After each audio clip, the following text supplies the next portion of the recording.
Hello everyone, how are you today? Welcome back to my class Patsariya Chemistry Classes Gwalior. Today we are going to discuss on lecture number 8 of Basics of Organic Chemistry.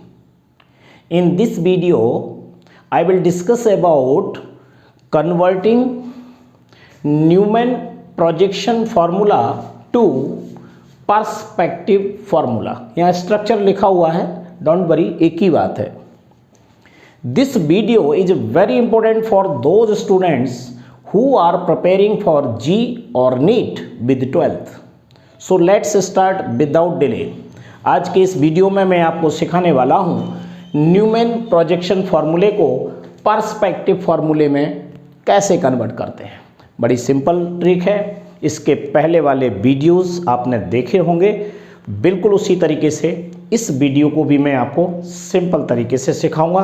इसमें एक step आपकी बढ़ जाएगी, उस step को आपको ध्यान देना है. तो चलिए, सबसे पहले मान लीजिए मुझे न्यूमैन प्रोजेक्शन फार्मूला दिया हुआ है और मुझे पर्सपेक्टिव फार्मूला बनाना है.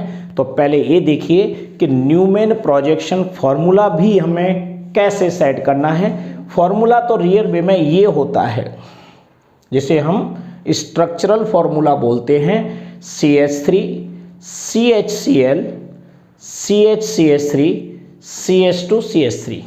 पहले मैं इस फार्मूले से आपको न्यूमैन प्रोजेक्शन फार्मूले में कन्वर्ट करना बताता हूं, कैसे सेट करते हैं. उसके बाद हम आगे बढ़ेंगे. तो चलिए, ये फार्मूला को आपको ध्यान से देखना है. इस फार्मूले में आपको एक लॉन्गेस्ट चेन है और इसमें ये जो कार्बन है 2 नंबर का, यहाँ पर नंबर 1 डाल देते हैं. 1 2 3 4 एंड 5. ये 5 कार्बन की लॉन्गेस्ट चेन है और इसमें 2 और 3 नंबर के किरल कार्बन है. एसिमेट्रिक कार्बन है. हमें एसिमेट्रिक कार्बन को ही टारगेट करना है क्योंकि सारे के सारे फार्मूले स्टीरियो केमिस्ट्री से रिलेटेड हैं. इसमें 2 डायमेंशनल और 3 डायमेंशनल फार्मूले बनते हैं. रियल वे में न्यूमैन प्रोजेक्शन फार्मूला है वो 2 डायमेंशनल फार्मूला है और इसमें आपको 2 भागों से मिलकर बना हुआ है. एक तो ये देखिए, ये बॉन्ड 3 बॉन्ड है, यहाँ पर बीच में कार्बन है. बाई को उल्टा समझ लीजिए कि आपने उल्टा एक्स वाई जेड में जो बाई होता है, बाई को उल्टा करके बना दिया है. ये मान लो, इसको हम फ्रंट कार्बन मानते हैं. फ्रंट कार्बन माने ये नंबर 2 नंबर को, जैसे 1 के बाद पहले कौन आ रहा है, 2 कार्बन, तो इसको हम फ्रंट कार्बन मानते हैं. इसको मान लीजिए आप फ्रंट कार्बन. उसके बाद ये जो सर्कल आप देख रहे हैं ये बैक कार्बन है, यानी 3 नंबर का कार्बन है. ये बैक कार्बन कहलाता है. ये अपने आप में एक कार्बन है पूरा का पूरा. इस कार्बन से ये कार्बन अटैच है जिसको बॉन्ड द्वारा नहीं दिखाते हैं, इसी तरीके से लिखा जाता है. इस कार्बन पर फिर 3 बॉन्ड है, 1 2 एंड 3. ध्यान रखिएगा, इस बॉन्ड से ये अपोजिट है, इस बॉन्ड से ये अपोजिट है, इस बॉन्ड से ये अपोजिट है. यानी फ्रंट कार्बन से बैक कार्बन के जो बॉन्ड लगे हुए हैं कार्बन से, वो जस्ट अपोजिट हैं. इसी को हम बोलते हैं स्टेगर्ड फॉर्म. ये न्यूमैन प्रोजेक्शन फार्मूले का सबसे स्टेबल फॉर्म है. इसकी एनर्जी सबसे कम होती है. तो इस टाइप से आपको ये फार्मूला बनाना. अब इसमें इसको कैसे सेट करें, बड़ा सिंपल है. ये CH3 जो पहले नंबर पर है, इस पर मत ध्यान दीजिए. आप ये एसिमेट्रिक कार्बन जो फ्रंट कार्बन कहलाता है 2 नंबर का C, इसको AC मान लीजिए. ओके.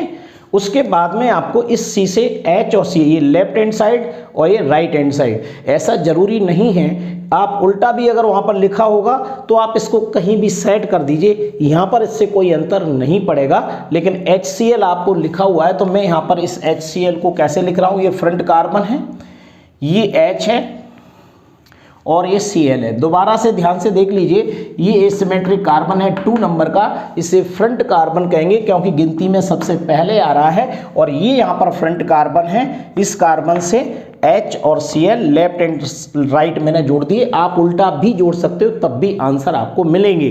अब इस 2 नंबर के कार्बन से 1 CH3 यहाँ अटैच है तो इसको यहाँ पर लिख दीजिए. ओके. अब आता है बैक कार्बन, यानी ये वाला C, ये C ये वाला है. इस C में ये लेफ्ट एंड राइट में कौन अटैच है, CH3 एंड H, तो मैं यहाँ पर CH3 लिख देता हूँ और यहाँ पर H, और लास्ट में ये CH2 CH3, यानी जस्ट इसके बैक साइड में ये अटैच है CH2 एंड CH3। इस तरीके से देखिए एक न्यूमैन प्रोजेक्शन फार्मूला बन गया एक सिंपल फार्मूले से, और इस फार्मूले को हमें कन्वर्ट करना है पर्सपेक्टिव फार्मूले में। तो आपको सबसे पहले क्या करना है, ट्रिक का यूज करना, क्योंकि ये जो ट्रिक मैं देता हूँ ये किसी बुक से रिकमेंडेड होती है, ऑथेंटिक है, और इसी का आपको यूज करके कितने भी कठिन क्वेश्चन हो, बड़े क्लास के या छोटे क्लास के, सभी सॉल्व होंगे। अब आपको इस स्टेगर्ड फॉर्म को एक्लिप्स्ड फॉर्म में कन्वर्ट करना होगा। कैसे कन्वर्ट करते हैं, एक सिंपल तरीका है कि इसको 60 डिग्री पर, ये बैक कार्बन जो आप देख रहे हैं इसको रोटेट करना है 60 डिग्री पर। कैसे रोटेट करना है, counter clockwise, counter clockwise, counter clockwise इसको मूव करेंगे तो ये H जो है इस CH3 के पीछे पहुंच जाएगा, ये CH3 इस H के पीछे चला जाएगा, ये CH2 CH3 इस Cl के पीछे चला जाएगा, जस्ट पीछे की तरफ, यानी डाईहेड्रल एंगल जो बनेगा वो ऐसा लगेगा कि इसके पीछे है और यानी 0 डिग्री पर है। तो आपको इसको कैसे दिखना चाहिए कि देखो ये वाला इस CH3 के पीछे चला गया, तो पहले तो आप इनको जैसा का जैसा लिख लीजिए, ये CH3, यहाँ पर ये H और यहाँ पर Cl।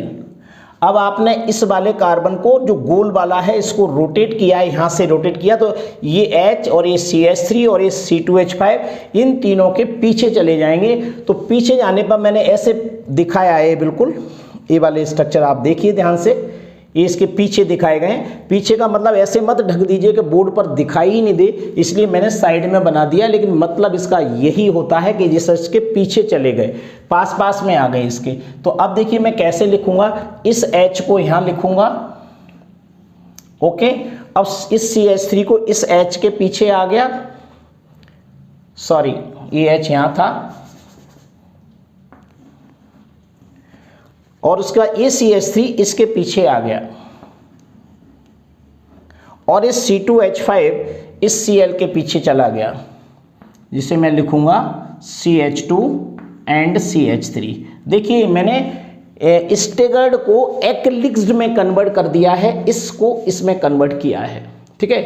This formula is converted into this formula है, तो इसमें कन्वर्ट करिए। कब किया ये कन्वर्ट, जब इसको 60 डिग्री पर रोटेट किया। अब आपको क्या करना है, एक्लिप्स्ड ये सबसे, जैसे मैंने कहा ये सबसे स्टेबल फॉर्म है, तो ये लीस्ट स्टेबल है, इसकी एनर्जी ज़्यादा होती है, ओके।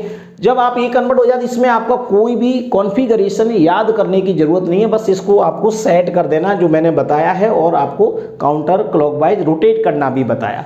अब इस फॉर्मूले को मुझे सबसे पहले फिशर प्रोजेक्शन में कन्वर्ट करना पड़ेगा। अगर आप फिशर प्रोजेक्शन में कन्वर्ट नहीं करेंगे तो पर्सपेक्टिव फार्मूला राइट नहीं बनेगा, तो यहाँ पर एक स्टेप बढ़ जाती है। ये जो फिशर प्रोजेक्शन फार्मूला है, ये देखिए प्लस का निशान है, ये वाला 2+ बना दिए मैंने, जोड़ दिए हैं 2+। ये कुछ नहीं है, ये तो रोटेशन दिखाऊंगा मैं अभी आपको।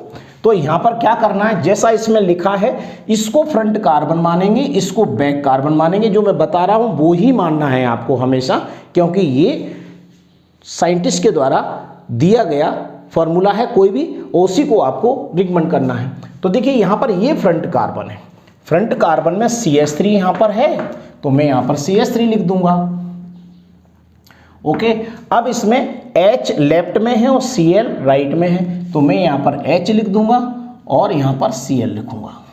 अब आते हैं हम बैक कार्बन पर, तो ये बैक कार्बन है। इस बैक कार्बन के देखिए ये वाले पार्ट हैं, ये दो H और CH2 CH3, ये किधर जुड़े हुए, यहाँ देखो ध्यान से देखिए, यहाँ पर ये दोनों ये इस सर्किल पे हैं, इधर CH3 है और इधर C2H5 है, तो मैं यहाँ पर CH3 लिख देता हूँ और यहाँ पर CH2 CH3 लिख देता हूँ, ओके। अब इसमें ये जो H है ना, ये अपोजिट साइड में आता है, ये है इसका लिखने का तरीका। इसी में ज़्यादातर स्टूडेंट गलती करते हैं, तो मैं आपको बता दूं, इसको आपको मानना है फ्रंट और इसको मानना है बैक। ऊपर वाले को फ्रंट, नीचे वाले को बैक। लेफ्ट और राइट जैसा इसमें लिखा है आप वैसा लिख दीजिए, और जहाँ ये वाला ऊपर है तो ऊपर कर दीजिए, और दूसरा वाला ये वाला पार्ट इसके पीछे नीचे की साइड में आता है वो नीचे आएगा एच। ये बिल्कुल इसका फिक्स्ड रूल है, कभी भी गलती होने की संभावना इसमें नहीं होती है।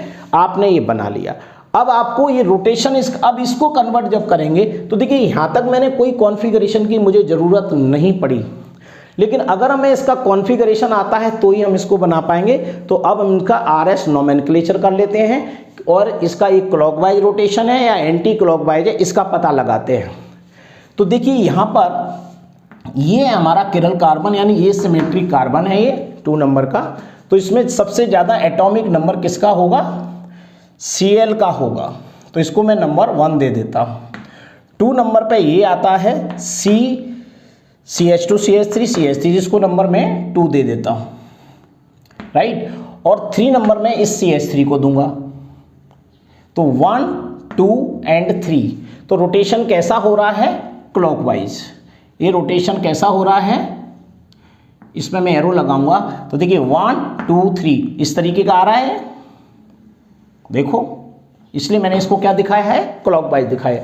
ये 4 नंबर को आप नेगलेक्ट करिए, इसको हम काउंट नहीं करते हैं। 1 2 3 देखते हैं, 1 2 ए वाला है और 3 ए, तो क्लॉकवाइज रोटेशन है। लेकिन ये क्लॉकवाइज नहीं होगा हमारे रूल्स के अकॉर्डिंग।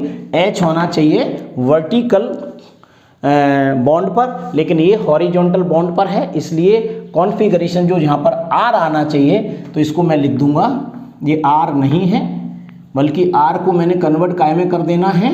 एस में। तो ये वाला जो कॉन्फ़िगरेशन होगा वो एस होगा। रोटेशन कैसा दिख रहा है? क्लॉकवाइज, लेकिन नहीं, आंसर क्या आएगा?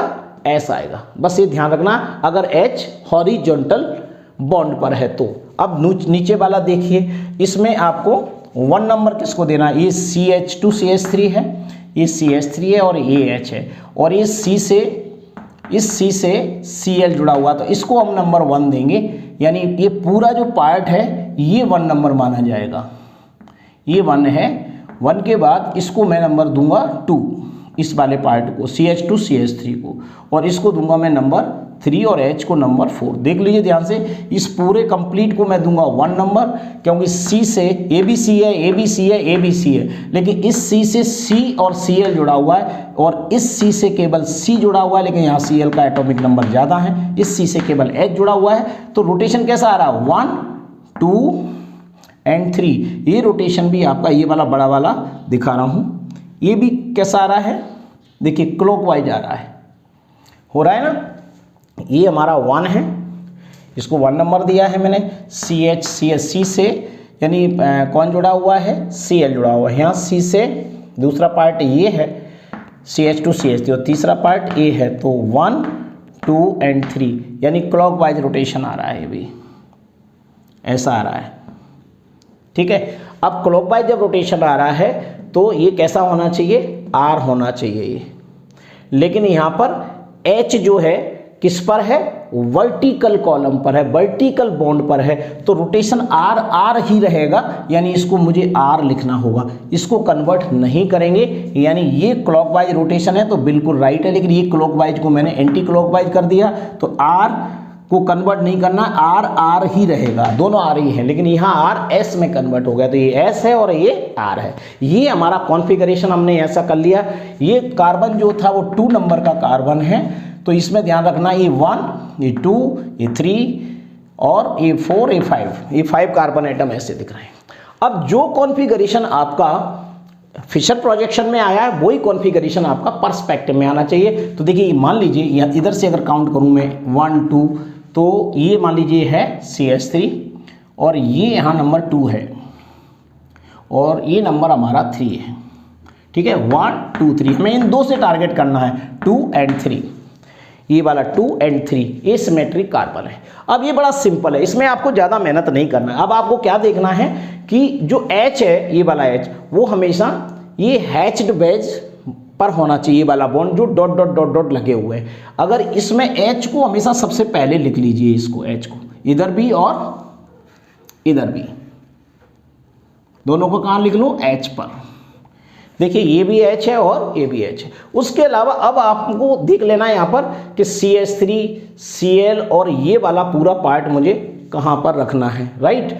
तो इस तरीके से आपको बॉन्ड को देखना है कि जो 2 नंबर का कार्बन है उस पर कॉन्फ़िगरेशन S होना चाहिए, यहाँ पर S होना चाहिए। तो मैं क्या चीज़ और कैसे लिखूं कि ये कॉन्फ़िगरेशन हमारा आ जाए, तो बड़ा सरल है। देखिए ये मैं 2 नंबर कार्बन की बात कर रहा हूँ, फिर से दोबारा समझ लीजिए। ये 2 नंबर कार्बन है, इस 2 से क्या क्या जुड़ा हुआ है, H को तो मैंने कहाँ कर दिया, हैच्ड बैज पर कर दिया। ये सॉलिड बैज है, ये कहीं कुछ भी रख सकते हैं, और ये हमारा प्लेन पर है, ओके।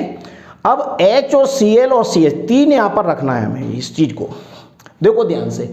तो अगर मैं Cl को 1 नंबर मानता हूं यहाँ पर, इसको मैं Cl को 1 नंबर मान लूँ और इसको पूरे टोटल को 2 नंबर मानूं, तो यहाँ पर कौन सा आएगा, 3 नंबर आएगा CH3 का। देखते जाना ध्यान से, अभी केवल समझा रहा हूँ।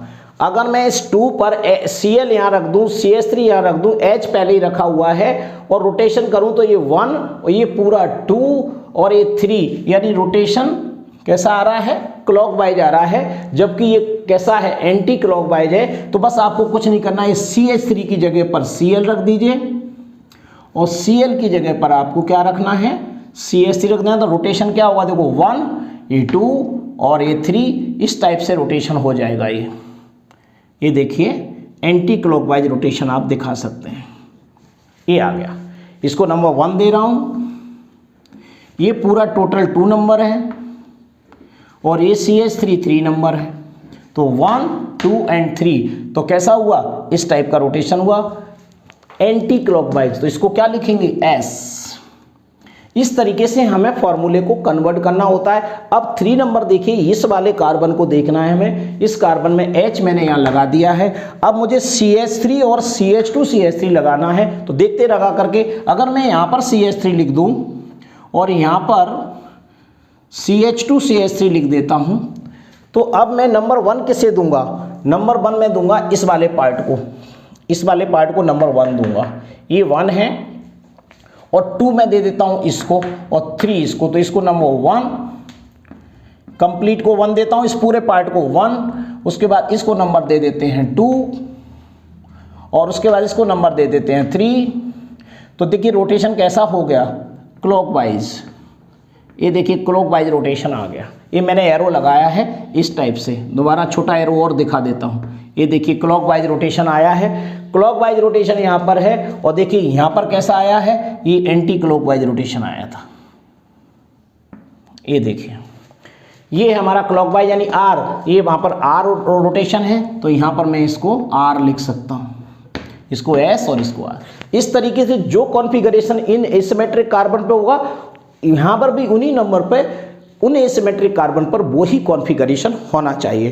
तो यहाँ पहले आपको क्या करना है, इस फॉर्मूले को स्टेगर्ड फॉर्म में लिख लो, 60 डिग्री पर एंटी क्लॉकवाइज रोटेट करके ये बना लीजिए। इसमें जैसा लिखा है वैसा आप फिशर प्रोजेक्शन में लिख दीजिए। फिशर प्रोजेक्शन में जो आपका कॉन्फ़िगरेशन आएगा, जिन नंबर पे वही कॉन्फ़िगरेशन यहाँ पर आना चाहिए, वो फॉर्मूला होगा हमारा पर्सपेक्टिव फार्मूला। इस तरीके से आपको प्रैक्टिस करना है। जब प्रैक्टिस करेंगे तो रोटेशन आपको ढूंढना है, और मैंने इसमें जो बारीकियां बताई हैं आपको कि यहाँ पर देखो H था कहाँ पर, हॉरिजॉन्टल पर, तो रोटेशन क्लॉकवाइज होने के बाद भी आंसर कैसा आ रहा है, एंटी, ये दो क्लॉकवाइज है लेकिन आंसर कैसा आ रहा है, S आ रहा है। ये आपको ध्यान रखना, लेकिन दिखाना रोटेशन आपको वही है लेकिन आंसर आपका S आया।